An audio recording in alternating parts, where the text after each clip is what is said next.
de nuestro pueblo y con ferviente devoción, mensajeros somos todos.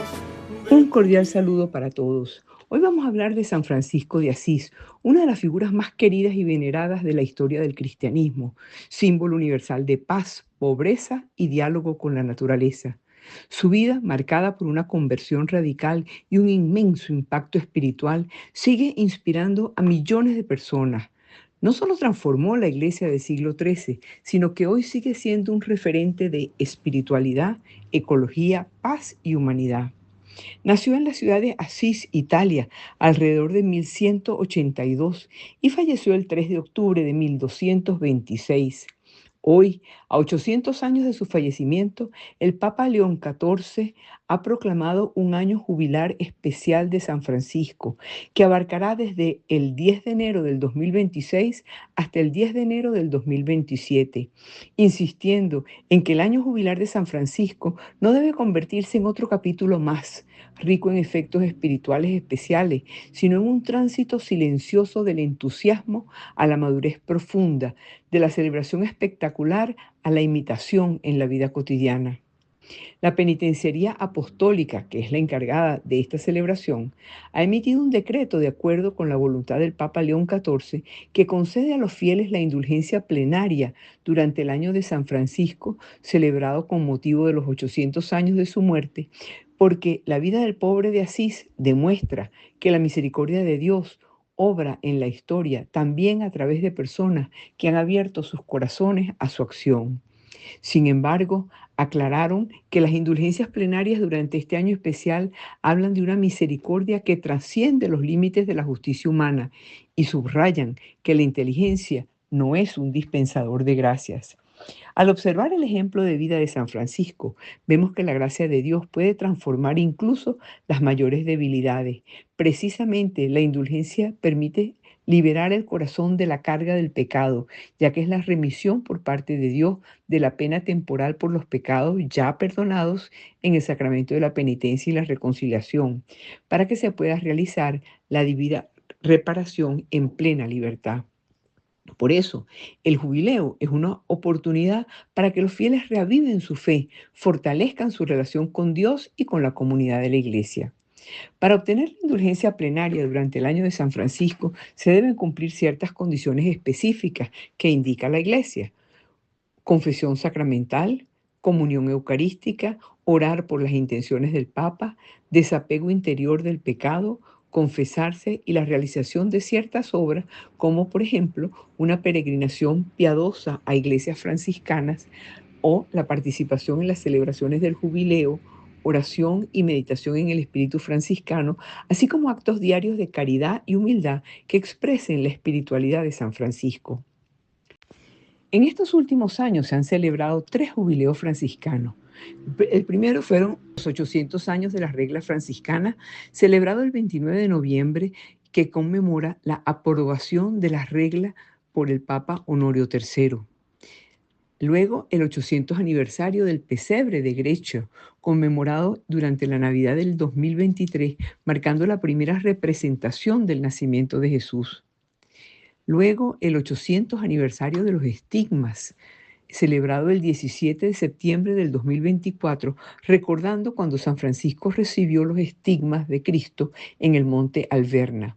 Y ahora estamos celebrando los 800 años del fallecimiento de San Francisco. Después de las intensas y hermosas experiencias espirituales que se han tenido con estos jubileos, pudiéramos vernos amenazados por lo que podría llamarse una exageración de santidad, que se produce cuando los acontecimientos excepcionales pierden su capacidad de conmover el corazón. Pero en la vida de fe no se trata de un continuo más, sino de una profundidad. El año jubilar de la esperanza fue un tiempo de gracia. La iglesia abrió de par en par sus puertas.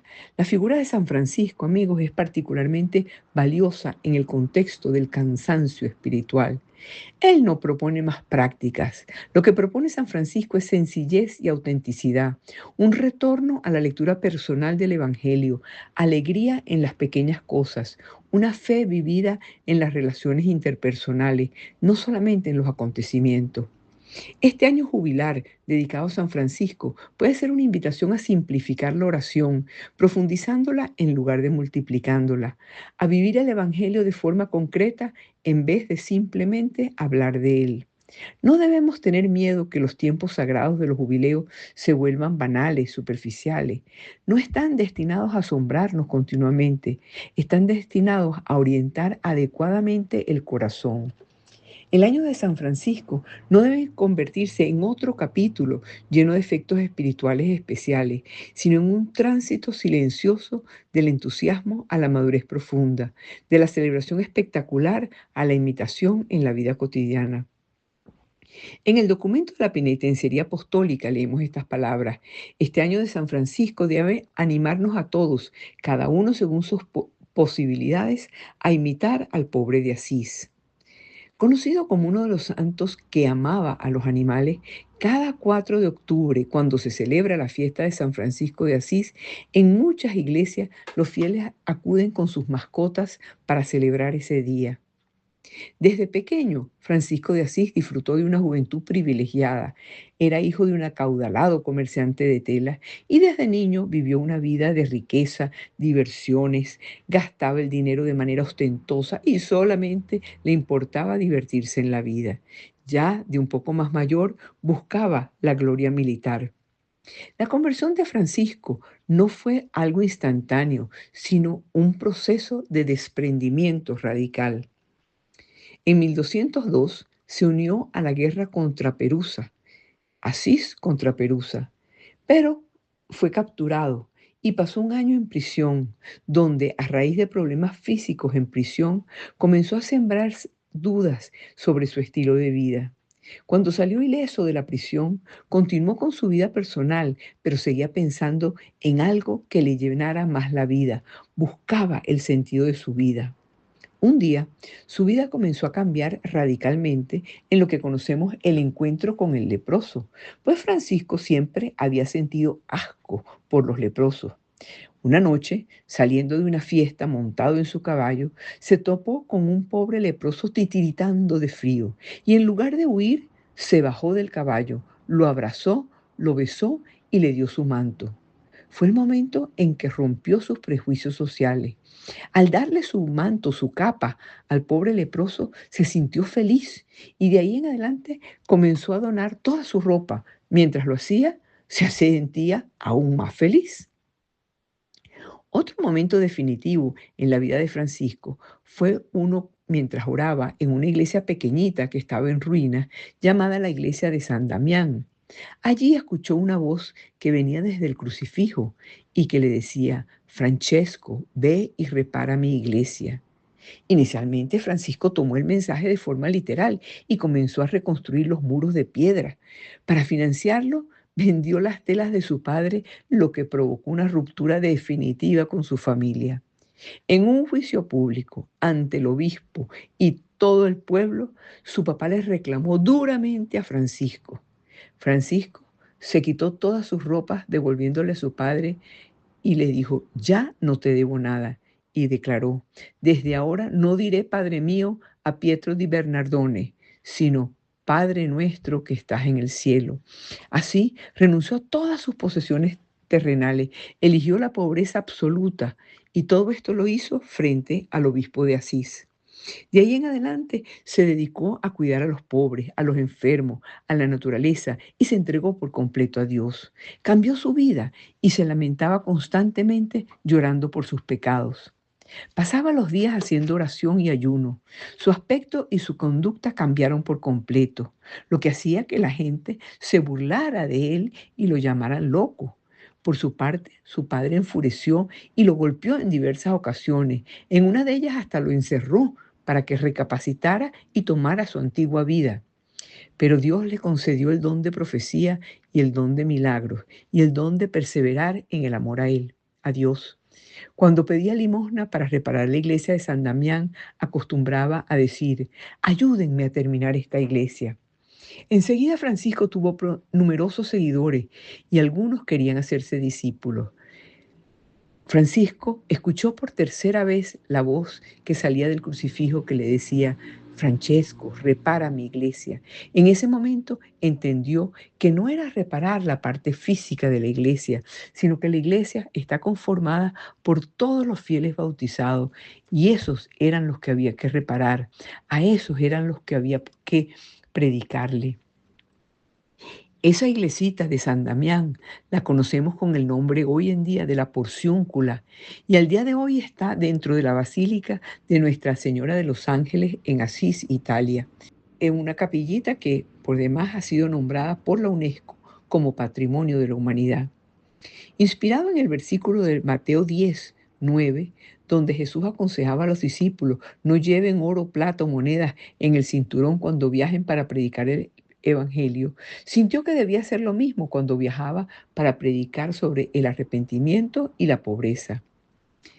En cierta ocasión, ya viviendo en el convento que hizo en la Porciúncula, porque lo convirtió en un lugar para él vivir junto con sus amigos que se le iban uniendo, estaba allí con Fray Maceo de Mariñano, hombre de gran santidad, discreción y gracia, y estaban juntos para hablar de Dios, por lo que era muy amado del santo. Un día que éste venía de orar en la selva, quiso el dicho Fray Maceo probar su humildad, y haciéndose el encontradizo a la salida del bosque le dijo, casi regañándolo, ¿por qué a ti? ¿Por qué a ti? ¿Por qué a ti? Y Francisco preguntó, ¿y qué es lo que quieres decir con eso? Digo, ¿por qué todo el mundo viene buscándote a ti y parece que todos lo que quieren es verte, oírte, obedecerte? Tú no eres hermoso de cuerpo, tú no tienes gran ciencia, no eres noble. ¿De dónde te viene pues que todo el mundo vaya buscándote a ti? San Francisco, vivamente regocijado, levantó el rostro al cielo y estuvo gran espacio con la mente suspendida en Dios. Luego, volviendo en sí, se arrodilló, alabó y dio gracias al Señor, pues con gran fervor de espíritu se volvió hacia Fray Maceo y le dijo, ¿tú quieres saber de dónde a mí? ¿Quieres saber de dónde a mí? ¿De dónde a mí que todo el mundo venga en pos de mí? Pues esto me viene de los ojos del Altísimo, de Dios, que en todas partes contemplan a buenos y malos, porque aquellos ojos santísimos no han visto entre pecadores ninguno más vil, ni más inútil, ni más grande pecador que yo. No habiendo encontrado sobre la tierra una criatura más vil para la obra maravillosa que se propone hacer, me escogió a mí para confundir a la nobleza, a la grandeza, a la belleza, a la fortaleza y a la sabiduría del mundo, a fin de que se conozca que toda virtud y todo bien procede de Él y no de las criaturas, y que ninguno pueda gloriarse en su presencia, sino quien se gloría en el Señor, al cual sea toda la honra y gloria por siempre. Fray Maceo se quedó asombrado de oír tan humilde respuesta, dicha con tan gran fervor, y conoció con certeza que Francisco estaba fundado en la verdadera humildad. De este suceso nació la Orden de los Frailes Menores.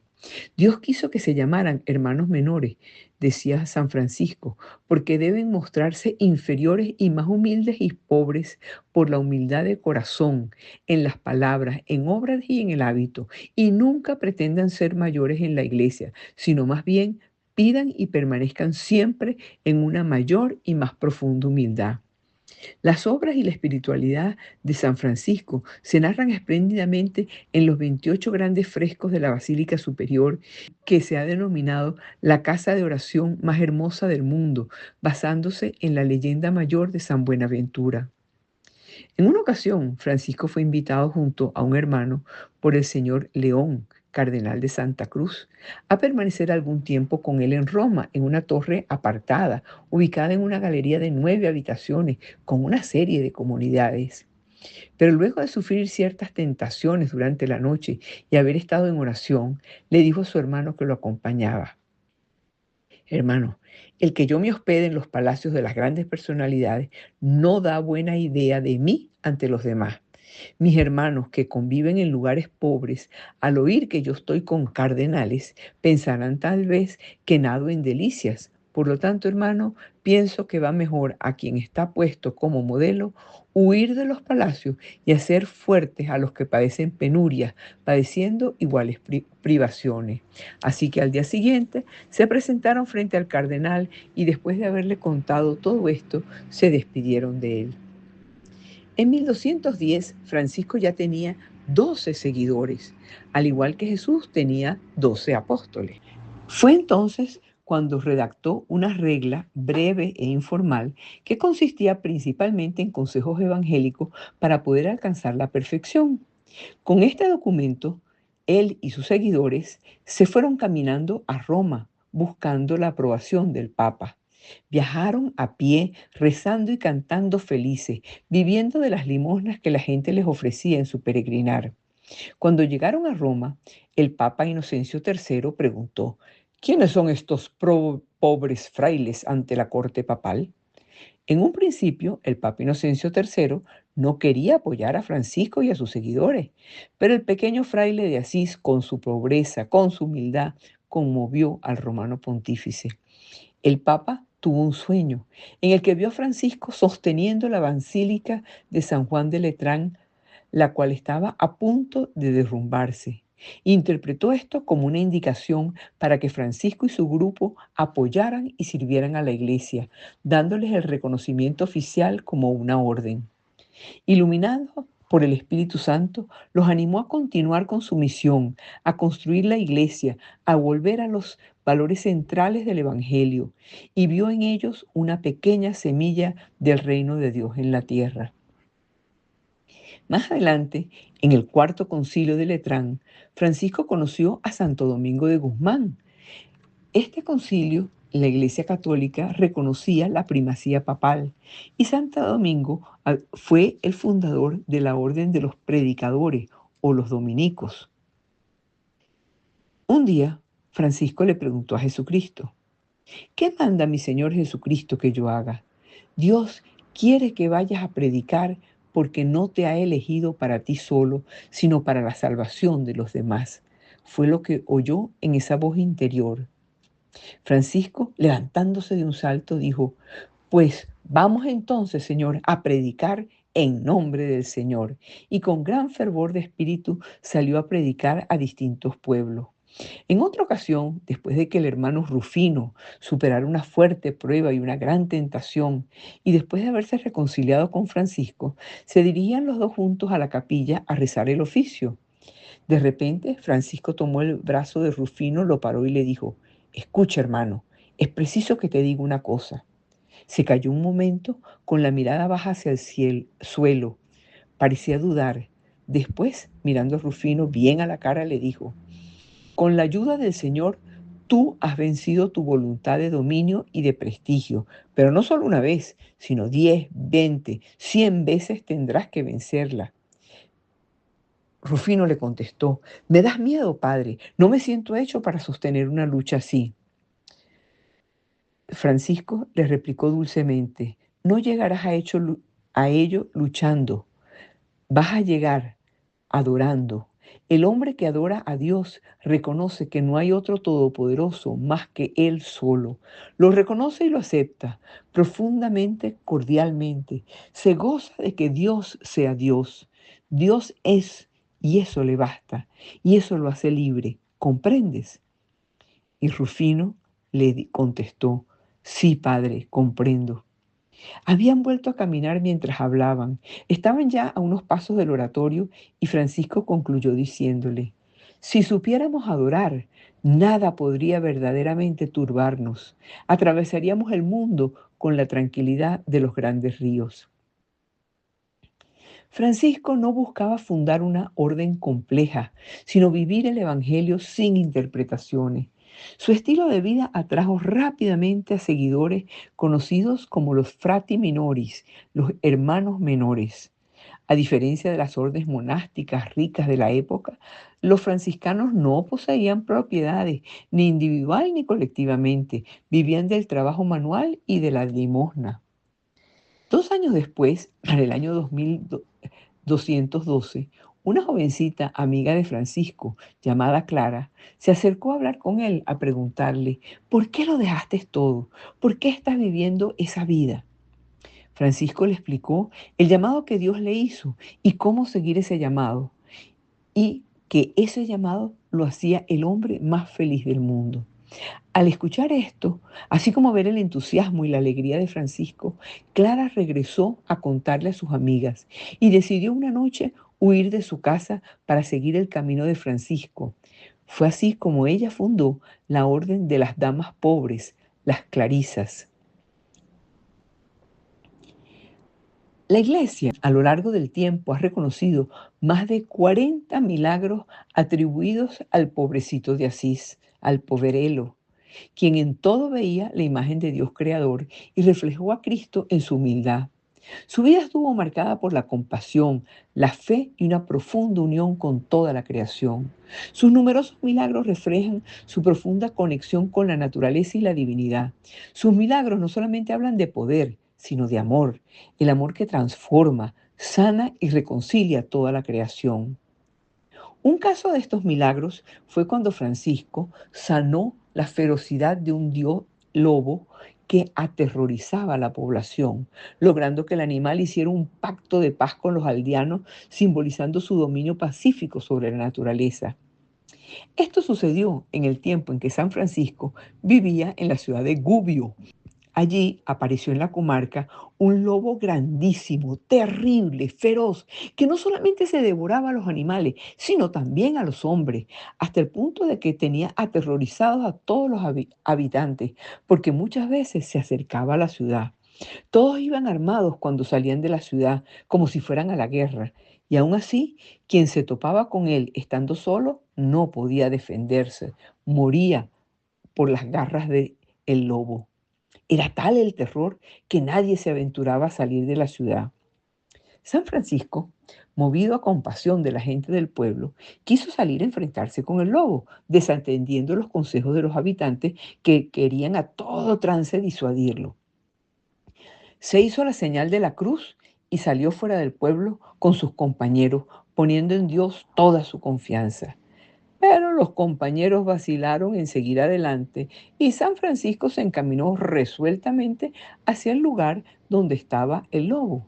A la vista de muchos de los habitantes, el lobo avanzó al encuentro de San Francisco con la boca abierta. Acercándose a él, San Francisco le hizo la señal de la cruz, lo llamó y le dijo, ven aquí, hermano lobo, te lo mando de parte de Cristo, que no le hagas daño ni a mí ni a nadie. Increíble. Apenas trazó la cruz, San Francisco, el terrible lobo cerró la boca, dejó de correr y obedeciendo a la orden se acercó mansamente como un cordero y se echó a los pies de San Francisco. Entonces San Francisco le dijo, hermano lobo, tú estás haciendo daño en esta comarca. Has causado grandísimos males, maltratando y matando a las criaturas de Dios sin su permiso.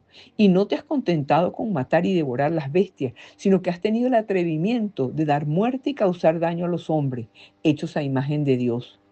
Por todo eso has merecido la horca como ladrón y homicida malvado. Toda la gente grita y murmura contra ti y toda la ciudad es enemiga tuya. Pero yo quiero, hermano lobo, hacer las paces entre tú y ellos, de manera que tú no los ofendas en adelante y ellos te perdonen toda ofensa pasada y dejen de perseguirte. Ante esta palabra, el lobo, con el movimiento del cuerpo, de la cola y de las orejas, y bajando la cabeza, manifestaba aceptar y querer cumplir lo que decía San Francisco. Entonces San Francisco le dijo, hermano lobo, puesto que estás de acuerdo en sellar y mantener esta paz, te prometo hacer que la gente de la ciudad te proporcione continuamente lo que necesitas mientras vivas, de modo que no pases hambre, porque sé muy bien que por hambre has hecho el mal que has hecho. Pero una vez que yo te haya conseguido este favor, quiero, hermano lobo, que tú me prometas que no le harás daño a ningún hombre del mundo ni a ningún animal. ¿Me lo prometes? El lobo, inclinando la cabeza, dio a entender claramente que lo prometía. Y Francisco le dijo, hermano lobo, quiero que me des fe de esta promesa para que yo pueda fiarme de ti plenamente.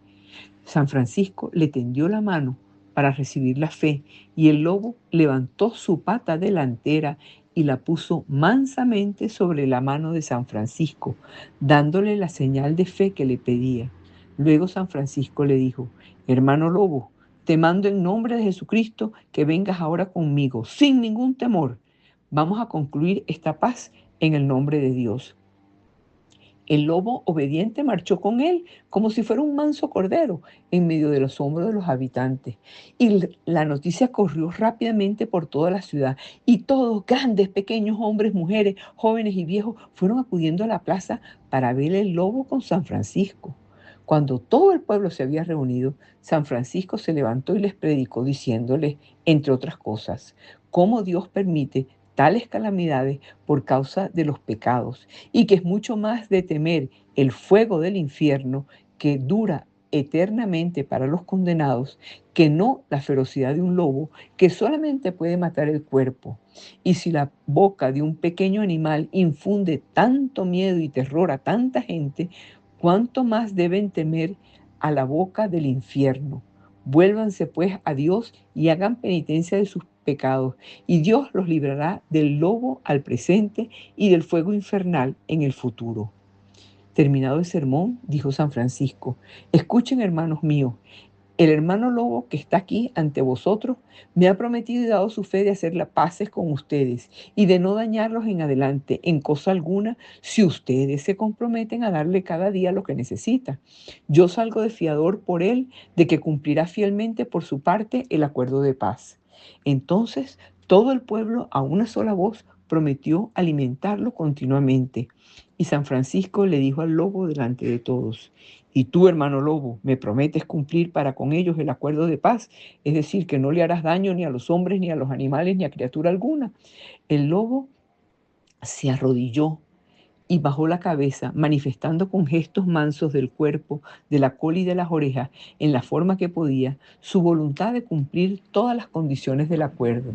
San Francisco añadió: hermano lobo, quiero que así como me has dado fe de esta promesa fuera de las puertas de la ciudad, vuelvas ahora a darme fe delante de todo el pueblo de que yo no quedaré engañado en las palabras que he dado en nombre tuya. Entonces el lobo, alzando la pata derecha, la puso en la mano de San Francisco. Este acto y los otros que se han referido produjeron tanta admiración y alegría en todo el pueblo, así por devoción de Francisco como por la novedad del milagro y por la paz con el lobo. Todos comenzaron a clamar al cielo, alabando y bendiciendo a Dios por haberles enviado a San Francisco, el cual por sus méritos los había librado de la boca de la bestia feroz. El lobo siguió viviendo 2 años en Gubbio, entraba mansamente en las casas de puerta en puerta sin causar mal a nadie y sin recibirlo de ninguno. La gente lo alimentaba cortésmente, y aunque iba así por la ciudad y por las casas, nunca, ni siquiera los perros le ladraban. Por fin, después de 2 años, el hermano lobo murió de viejo. Los habitantes lo sintieron mucho, ya que al verlo andar tan manso por la ciudad, les traía a la memoria la virtud y la santidad de San Francisco. San Francisco sufría mucho al ver el egoísmo y las costumbres disolutas de los soldados de la cruz. Deseando la salvación de los sarracenos, decidió pasar al campo enemigo. Y por más que los cruzados le dijeron que la cabeza de los cristianos tenía precio, Francisco fue y le pidió permiso al delegado pontificio para ver si podía ir. Lo convenció, y Francisco, junto con un hermano, en un gesto audaz de paz, durante la Quinta Cruzada, se aproximó al campo de los musulmanes, al campo enemigo, gritando: ¡Sultán! ¡Sultán! Cuando los condujeron a la presencia del sultán Malek al-Kamil, Francisco declaró osadamente: no son los hombres que me han enviado, sino Dios Todopoderoso. Vengo a mostrarles a ti y a tu pueblo el camino de la salvación. Vengo a anunciarles las verdades del Evangelio. El sultán quedó impresionado y le dijo a Francisco que se quedara con él. Pero Francisco le dijo: si tú y tu pueblo están dispuestos a oír la palabra de Dios, con gusto me quedaré con ustedes. Y si todavía vacilan entre Cristo y Mahoma, manda encender una hoguera, yo entraré en ella y tus sacerdotes también, y así veremos cuál es la verdadera fe. El sultán contestó: bueno, probablemente ninguno de mis sacerdotes va a querer meterse en la hoguera, y no puedo someterlos a esa prueba para no soliviantar al pueblo. Francisco desafió entonces al sultán a un juicio de fuego, el cual consistía en que él y el sultán caminaran por un sendero en llamas, y el que fuera seguidor de la religión verdadera sería protegido por Dios. Francisco fue el primero en ofrecerse a cruzar por ese camino, pero el sultán Al-Kamil rechazó el desafío, pero quedó sumamente impresionado por la fe de Francisco. Por eso permitió a Francisco predicar en su tierra y llegó a decir: si todos los cristianos son como él, vale la pena ser cristiano. Aunque Francisco no logró convertir al sultán, se ganó su respeto, sentando un precedente histórico del diálogo interreligioso. Por eso, la relación entre los musulmanes y los seguidores de Francisco siempre ha sido armoniosa a lo largo de los años. San Francisco de Asís, patrón de los animales, forjó lazos de amor con todo tipo de criaturas del reino animal. Sin embargo, tenía una relación especial con los pájaros, que a menudo lo seguían y se posaban sobre sus hombros, sobre sus brazos, sobre sus manos, mientras oraba o paseaba al aire libre. Los pájaros normalmente simbolizan la libertad y el crecimiento espiritual, por lo que algunos creyentes piensan que el milagro de los pájaros y que el milagro de que los pájaros escucharan atentamente el mensaje de Francisco fue enviado por Dios para animarlo a él y a sus compañeros monjes a continuar su labor de predicar el Evangelio de Jesucristo, que se centra en cómo las personas pueden alcanzar la libertad espiritual y acercarse a Dios. Un día, Francisco y algunos de sus compañeros viajaban por el valle de Spoleto, en Italia. Francisco observó una enorme bandada de pájaros posados en un árbol junto a un campo. Se dio cuenta de que los pájaros lo observaban como si esperaran algo. Inspirado por el Espíritu Santo, decidió predicar un sermón sobre el amor de Dios hacia ellos.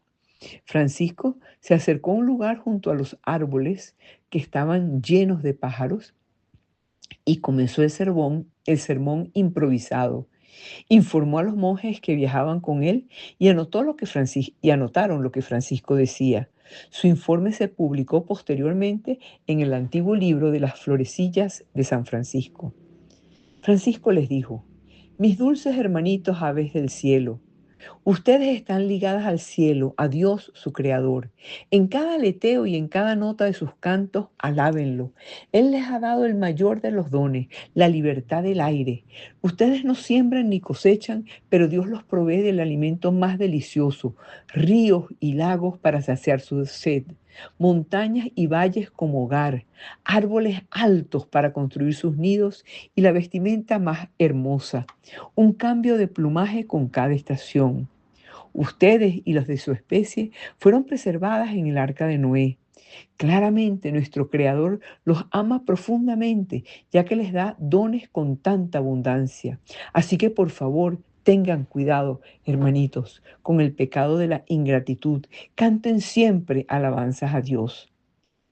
Los monjes que grabaron el sermón de Francisco a los pájaros escribieron que los pájaros escuchaban atentamente todo lo que Francisco les decía. Mientras Francisco pronunciaba estas palabras, todos los pájaros comenzaron a abrir sus picos, a estirar sus cuellos, a extender sus alas y a inclinar sus cabezas con reverencia hacia la tierra. Con gestos y cantos demostraron que Francisco les producía gran alegría. Según cuenta la historia, los pájaros permanecieron atentos, reunidos alrededor de Francisco hasta que él los bendijo, y entonces emprendieron el vuelo, algunos hacia el norte, otros hacia el sur, otros hacia el este y otros hacia el oeste, dispersándose en todas direcciones como si fueran a transmitir a otras criaturas la buena noticia del amor de Dios que acababan de escuchar. El bienaventurado Francisco reemprendió el camino junto con sus compañeros y gozoso le daba gracias a Dios, a quien las criaturas todas veneran con devota confesión. Francisco también escribió una serie de cartas y dejó una serie de escritos. En ellos siempre colocaba una cruz, esa cruz que conocemos como la cruz del Tao, también llamada la cruz franciscana. Esto lo hacía porque la Tao es una cruz en forma de T que llevan los franciscanos y simboliza la última letra del alfabeto hebreo, que indicaba la plenitud, como la omega griega, es decir, Dios entendido, no solamente como principio, sino como también como fin de todo. Además, los cristianos la adoptaron porque su forma recuerda la cruz en la que Cristo se sacrificó por la salvación del mundo. Quizás el patrón más antiguo de la cruz se llama la cruz de Tao, la cruz que está asociada, repito, con la orden franciscana. El miembro vertical ya estaba montado en el lugar de la ejecución. El miembro horizontal era llevado por la víctima desde el lugar del juicio hasta el de su ejecución.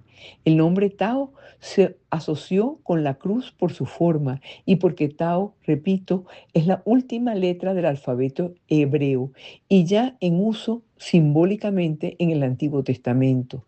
Se habla de ella en el libro de Ezequiel. Y en el libro de Ezequiel, en el capítulo 9, versículo 4, dice, el Señor le dijo, pasa por la ciudad, por Jerusalén, y ponles una señal en la frente a los hombres que giman y a causa de las abominaciones. La Tao era la señal colocada en la frente de los pobres de Israel como señal de que iban a ser salvados. Esto fue adoptado desde el principio por las primeras generaciones de cristianos que eran judíos. Los cristianos adoptaron la Tao porque su forma, repito, les recordaba la cruz en la que Cristo fue sacrificado por la salvación del mundo. Cuando lo requerían la necesidad o la caridad, San Francisco marcaba con este sello las cartas que enviaba. Con ella comenzaba todas sus acciones. La Tao era, por tanto, el signo más querido por Francisco, su sello, el signo revelador de una profunda convicción espiritual de que la salvación de todo hombre está solo en la cruz de Cristo. Así, la Tao, que está respaldada por una sólida tradición bíblica y cristiana, fue recibida por San Francisco por su valor espiritual. El santo de Asís se apoderó de este signo de una manera tan completa e intensa que al final de su vida, a través de los estigmas impresos en su carne, se convirtió en la imagen viva de la Tao que tantas veces había contemplado, dibujado y especialmente amado. En 1224 Francisco recibió los estigmas. Los estigmas son las heridas de Cristo que aparecen sobrenaturalmente en el cuerpo de una persona. Francisco las tuvo mientras realizaba un ayuno de 40 días. En esos días estaba absorto en la oración y le pidió a Dios que le permitiera participar desde lo más profundo de su corazón en la pasión de Cristo, misterio de amor y dolor. El Señor escuchó sus palabras y se le apareció bajo la apariencia de un serafín crucificado que le regaló los sellos de la pasión. Ese ángel fue el que le dio el don de las 5 llagas de Cristo en las manos, los pies y el costado. Este hecho sucedió en 1224 en el monte Alvernia. Francisco entonces se convirtió en una imagen visible y concreta de Cristo, no solo en su corazón, su espíritu y su alma, sino también en su cuerpo exterior. Francisco llevó este don de los estigmas hasta su muerte. San Francisco fue el primer santo en recibir las llagas de Cristo en su propio cuerpo, testimonio vivo de una unión total con el crucificado.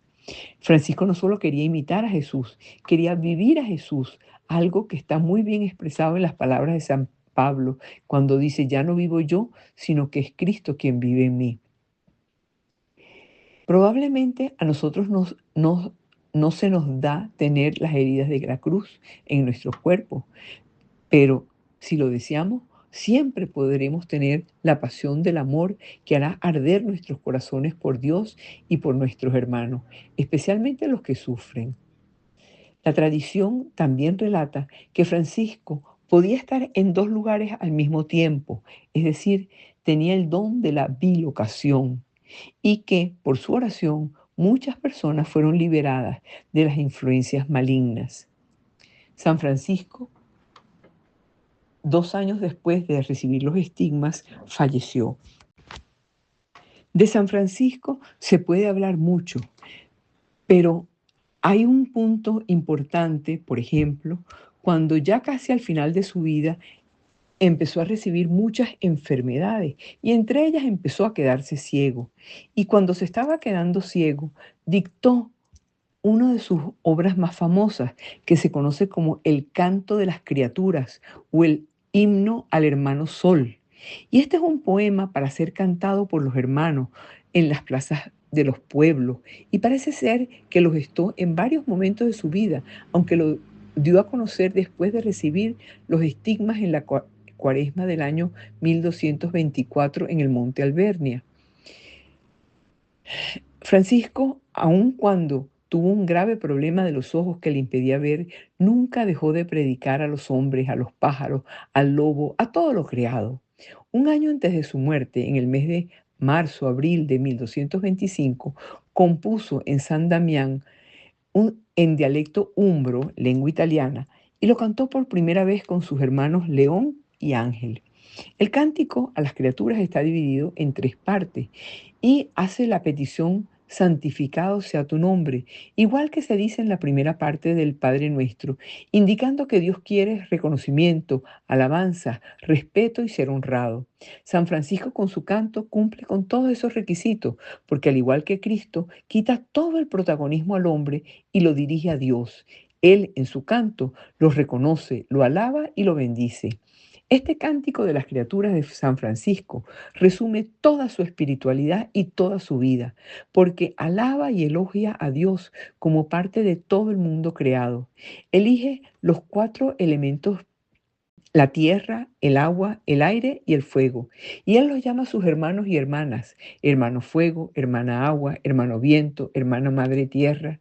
Y alabó a Dios con ellos y por medio de ellos. El universo que Dios creó es la revelación principal para nosotros. Es la escritura principal. Y en ese cántico la criatura Francisco ayuda a restablecer el contacto con los animales, las aves, los océanos y la tierra misma. Compuesto hacia el final de su vida, repito, este poema es la primera obra maestra de la literatura en lengua italiana. No es una visión romántica, es una teología de la fraternidad universal. Su devoción, al mismo tiempo, llevó a Francisco a recrear la Navidad. Francisco le encantaba la celebración de la Navidad y estando en la población de Grecho, creó el primer Belén de la historia. Sucedió así. San Francisco celebraba con inmensa alegría el nacimiento del niño Jesús, con preferencia a las demás solemnidades. La llamaba la fiesta de las fiestas, en la que Dios, hecho niño pequeño, se crió a los pechos de una madre humana. De esta particular devoción al misterio de la Encarnación se originó la famosa celebración de la Navidad en Grecho. Para celebrar la fecha del nacimiento, esto sucedió 3 años antes de su muerte, Francisco preparó el pesebre. Se trajo heno, colocó un buey y un asno, y allí la simplicidad recibió el honor, la pobreza fue ensalzada, se valoró la humildad, y Grecho se convirtió en una nueva Belén con la presencia de una señora que hacía poco había dado a luz, sentada con su bebé en los brazos, y junto a ella su esposo representando a San José. La noche resplandecía como el día, noche placentera para todos, tanto hombres como animales. Llegó la gente y ante el nuevo misterio saborearon nuevos gozos. Todos venían en procesión con antorchas. La selva resonaba de voces y las rocas parecía que respondían a los himnos de alabanza. Cantaron los hermanos las alabanzas del Señor y toda la noche transcurrió entre cantos de alegría.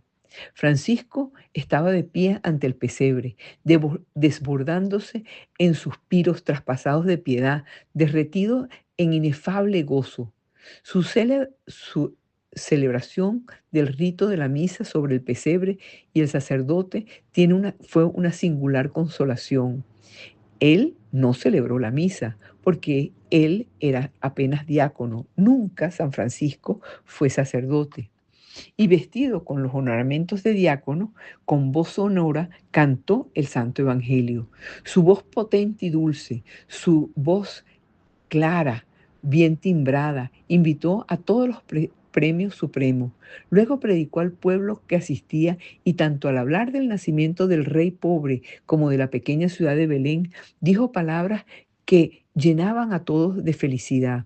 Muchas veces al querer mencionar a Cristo Jesús encendido en amor, le decía el niño de Belén. Y pronunciando Belén como oveja que bala, su boca se llenaba de voz y de una ternura increíble.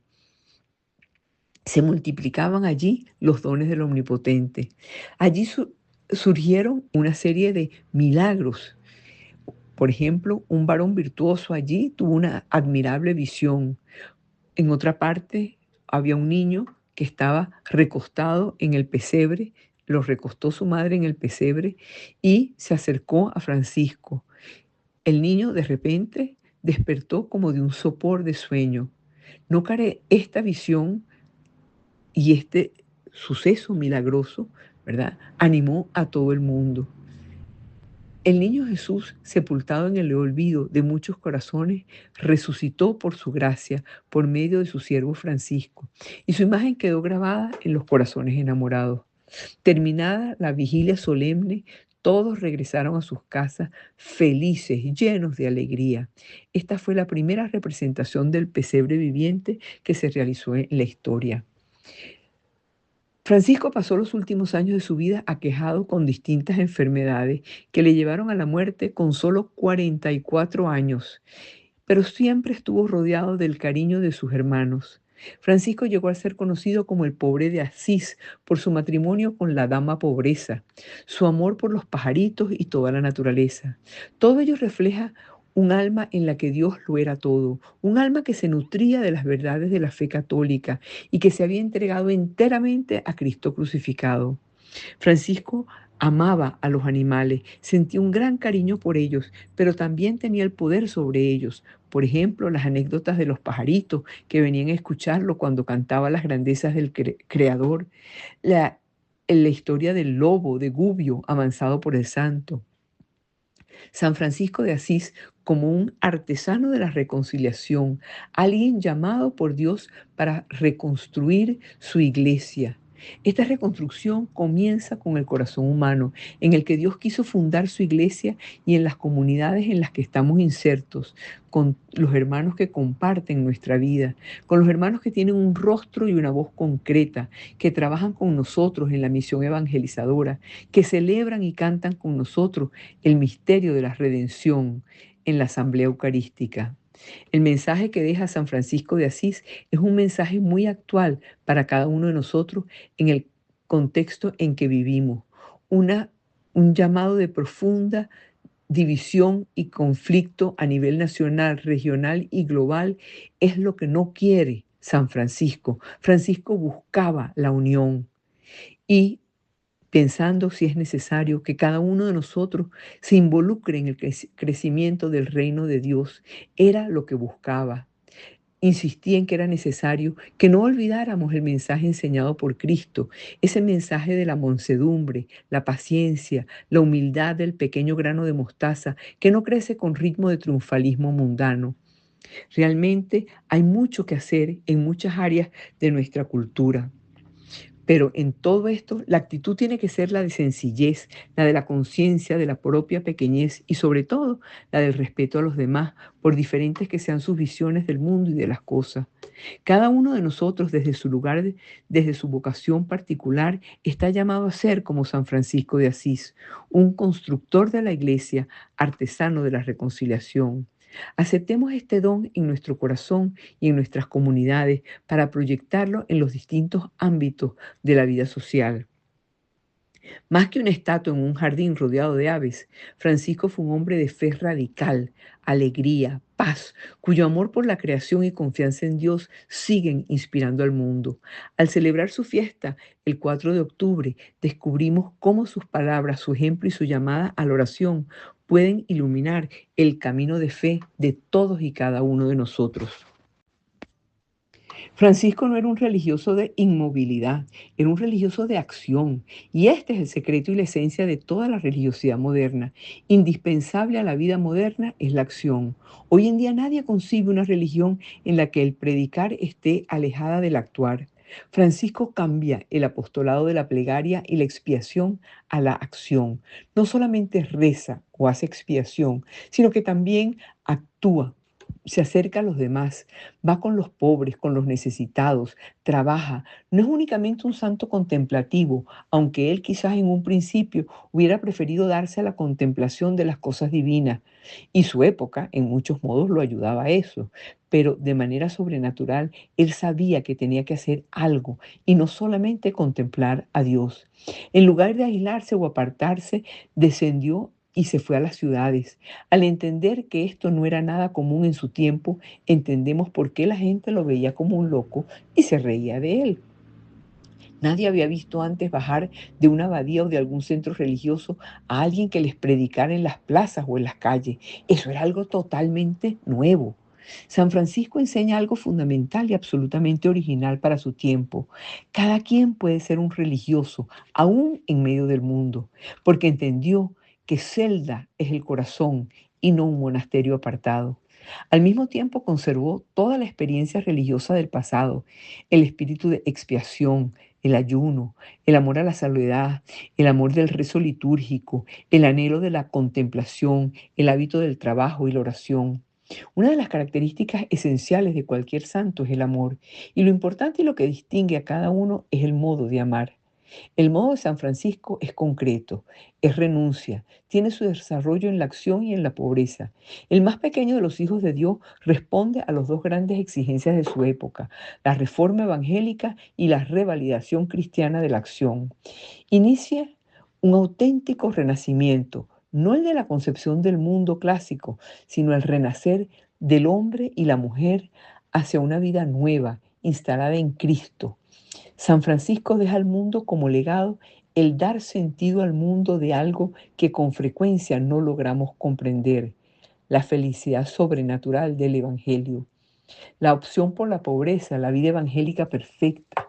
San Francisco decidió hacerse pobre a causa de dos situaciones principalmente. Primeramente porque deseaba llevar a cabo una vida evangélica sin obstáculos, tal y como la anunció Cristo. No lleven oro, ni plata, ni cobre en el cinturón, ni bolsa para el camino, ni dos mudas de ropa, ni sandalias, ni bastón, porque el trabajador merece que se le dé su sustento. La otra es para padecer con los pobres de una manera cercana.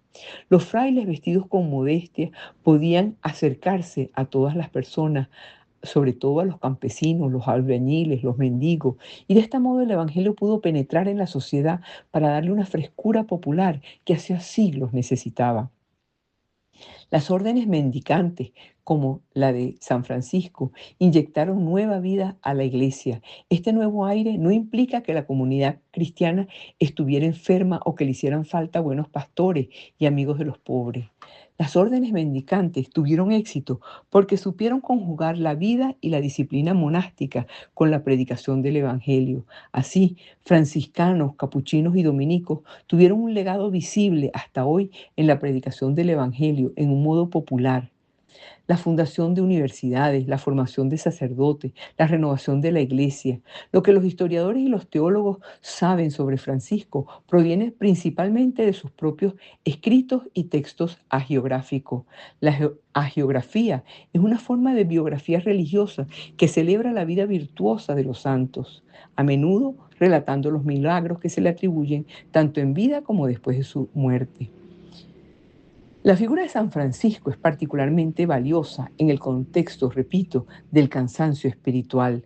Él no propone más prácticas, lo que él propone es sencillez y autenticidad, un retorno a la lectura personal del Evangelio, alegría en las pequeñas cosas, una fe vivida en las relaciones, no solamente en los acontecimientos.